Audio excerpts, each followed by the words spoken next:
So here we have the Volkswagen Tiguan automatic on a 70 plate. I'm going to start off by showing you some controls on the inside of the car first of all.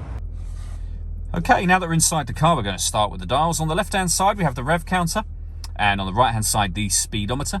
There's a digital readout for the speedometer within that section, as you can see, and on the left-hand side, within the rev counter, it will show you what gear this car is currently in. On the extreme right, we have the fuel gauge, and on the extreme left, the coolant temperature gauge.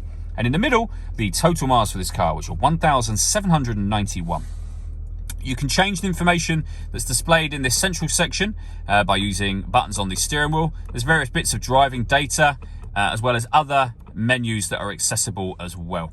You can go around in a full circle through all of those, and eventually you'll get back round to the beginning again.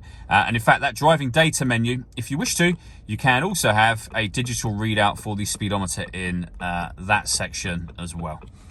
If we back out to the steering wheel, the buttons I was using a moment ago are on the right hand side, along with stereo and phone controls. And on the left hand side, we have cruise control with speed limiter.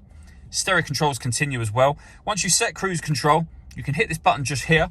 This car is able to maintain its own distance between itself and the car in front, both speeding up and slowing down automatically, depending on the car in front's speed. Over in the center, we have the touchscreen for the car. So from up here, you can access your radio. You'll see that this car has got FM, DAB radio as well, and internet radio. If you want to listen to your own music, you can do that via the sources shown on here, and you can access them through the media heading as well. If I press source under the media heading, you'll have exactly the same options as you can see. This car's also got satellite navigation. There's a full video showing how that works on our website and on our YouTube channel as well. You can hit the phone button to pair your phone. And if I pop the car into reverse, you'll see that we have a full color reversing camera as well. Working our way down, we have the dual zone climate control. So you can increase and decrease the passenger temperature. You can do the same with the driver temperature. You can increase and decrease the fan speed as well.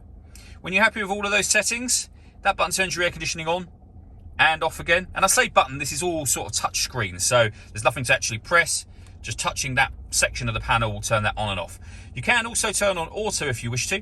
In doing so, the car will now take control of the fan speed and the direction of the air to maintain those temperatures for you. Make any manual adjustment, and auto has now gone off.